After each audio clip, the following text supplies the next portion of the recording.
We begin with breaking news at this hour. British Prime Minister Liz Truss has resigned this morning after just 6 weeks in office. The Prime Minister making that announcement just moments ago. Take a listen.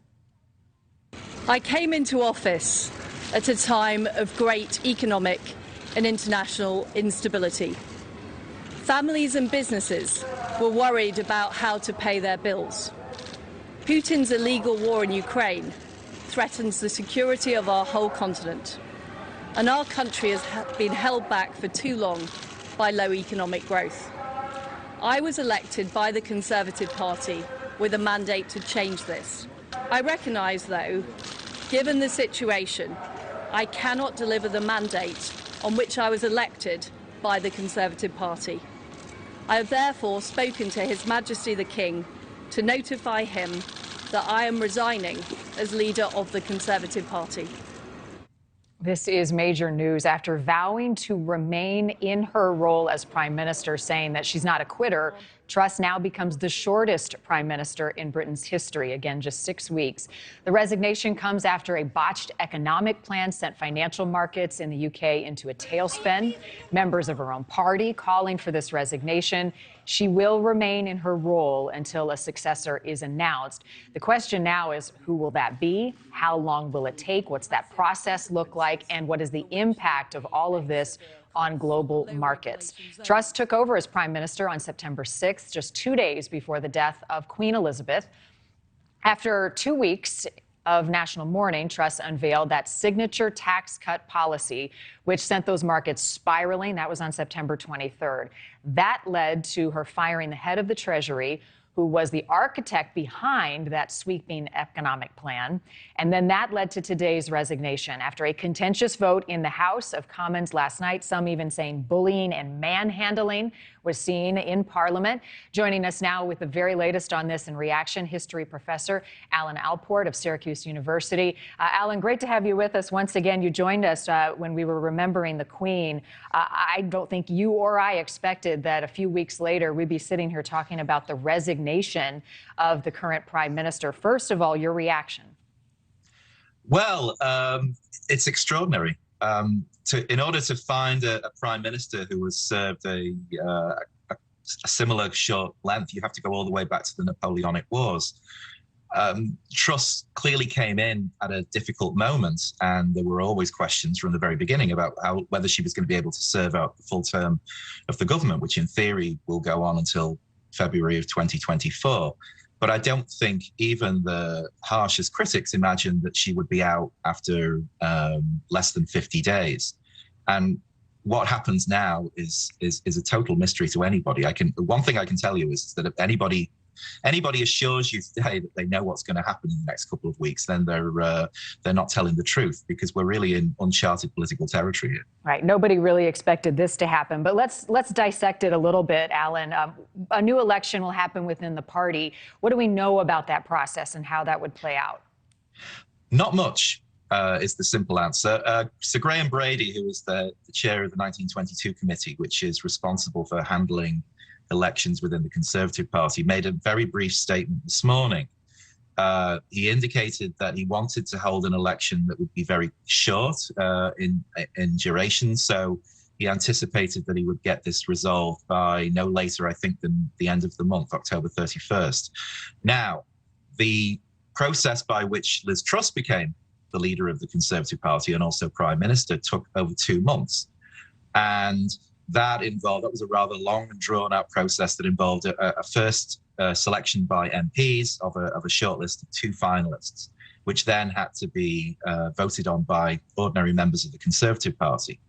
Now, it seems very hard to imagine that the Conservatives are going to be able to stick to that current process and get a leader within the next 10 days or so. So one has to assume that the 1922 committee is going to rewrite the rules. But how exactly it will do that, we don't know. The old system was that MPs alone chose their own leader. But it's hard to imagine that they're going to be able to go back to that. I assume there has to be some sort of consultative process for ordinary members, but maybe a very fast-tracked one. Yeah, so a lot we don't know. There are some options for the Conservative Party.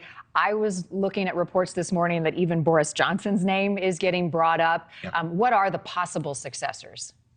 Well, a couple of people have already ruled themselves out, from what I understand, and this is sort of minute-by-minute news. I believe that the current Chancellor, Jeremy Hunt, has ruled himself out for standing, and one or two other senior figures. Boris Johnson has indeed, as far as I understand, has indicated that he would like to run. There's a possibility that Rishi Sunak, who was the defeated finalist against Truss, may throw his hat in the ring again. Suella Braverman, who was until yesterday the Home Secretary, and who her resignation was one of the contributory factors to bringing Truss down. My understanding is that she may run. There's somebody like Kemi Badenoch, who is a more junior member of the party, but she seems to be very popular amongst the grassroots. I wouldn't be at all surprised if she has a go.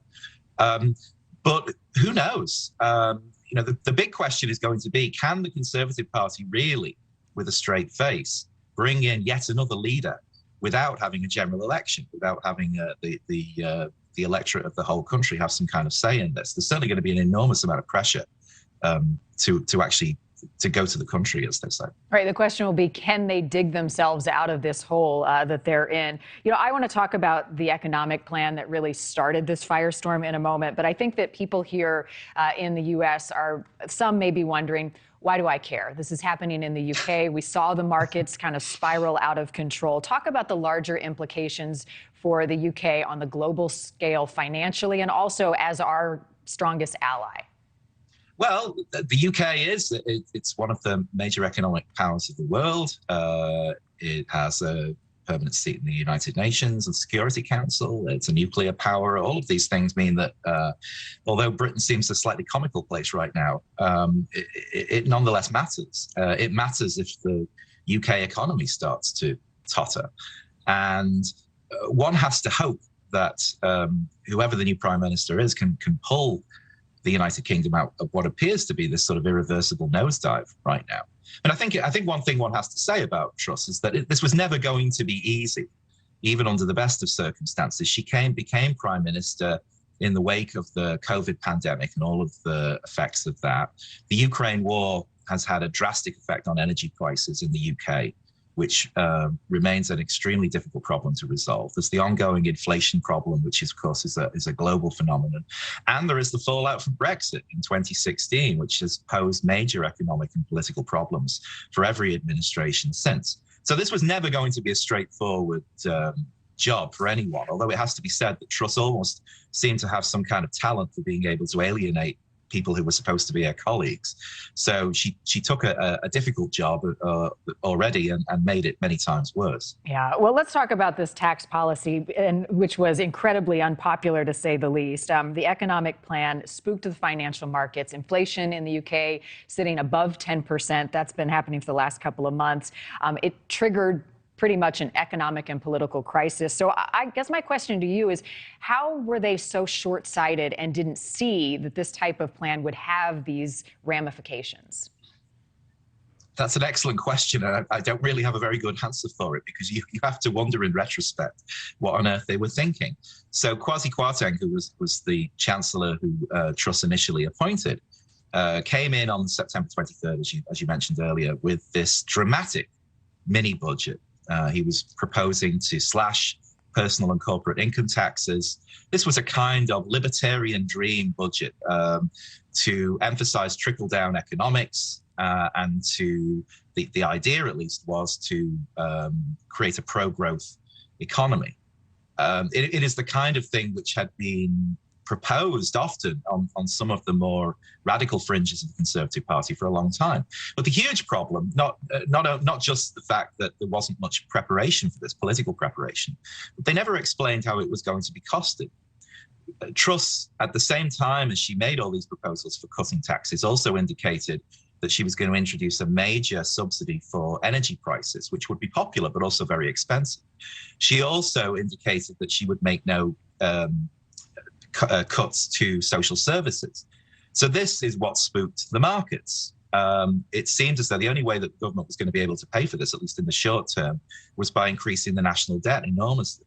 So the pound collapsed against the dollar, and then there was a run on government bonds, which terrified the Bank of England because this is connected to pension funds. And if the pension funds had collapsed, the economy really would be in a tailspin. So this is why, from having made these extremely dramatic, ambitious proposals just a few days before, once the market gave its response, which was, we don't like this whatsoever, Truss was forced into this humiliating climb down. She had to sack Kwarteng and bring in Jeremy Hunt, who proposed a completely different set of economic prescriptions, 180 degrees different. Yeah. But Truss herself had been committed to Kwarteng's budget, so her own credibility was destroyed in all of this. And it's for several days now, it's been clear that Jeremy Hunt is effectively the prime minister, not Liz Truss. Let me ask you this, Alan. I'm out of time, but I do want to get to this point. What does the king have to say about all of this? Where does he stand? Because the last time you and I spoke, there was uncertainty after the long reign of Queen Elizabeth, the king's role moving forward, the relationship with the prime minister. Now you have this latest controversy, scandal, upheaval within the British Parliament. How is that received within all of Great Britain, and how does he then react? Well, what King Charles privately feels and what he's allowed to publicly say are two very different things. Right. His mother, Queen Elizabeth, her first prime minister was Winston Churchill. King Charles's first prime minister had been Liz Truss, and one could argue that there was a story in itself there. One of the very few audiences that she ever had, as it turned out, with him. He was on camera as saying, "Oh, back again, dear, oh dear," which wasn't necessarily the most tactful thing to say, but I think also expressed a good deal of what the nation was thinking right now. So he, of course, has to remain studiously neutral, and he will be, I am sure, smart enough not to say anything openly. But I imagine he must roll his eyes just as much as everybody else in Britain right now, that the Conservative Party has been in power since 2010, and now seems to have managed to have this sort of act of self-destruction, self-harm, that it is no longer capable of governing itself, let alone the country. And I can only assume that the pressure to have a general election will increase enormously now. It's been some time. 2019 was a very long time ago. And it now feels overwhelmingly as though the nation is going to want to have a say in who is the next prime minister. Wow. Well, remarkable developments this morning as we follow this breaking news. Liz Truss, now the shortest term prime minister in the UK. George Canning, dating all the way back to 1827, served for 119 days, only left office because he died in August of that same year. It is incredible. Hey, Alan, great to have you on this morning for some perspective. Thank you. You're welcome. All right. Thank you for watching. Go to newsnationnow.com to find NewsNation on your television provider. And don't forget to click the red subscribe button below to get more of NewsNation's fact-driven, unbiased coverage.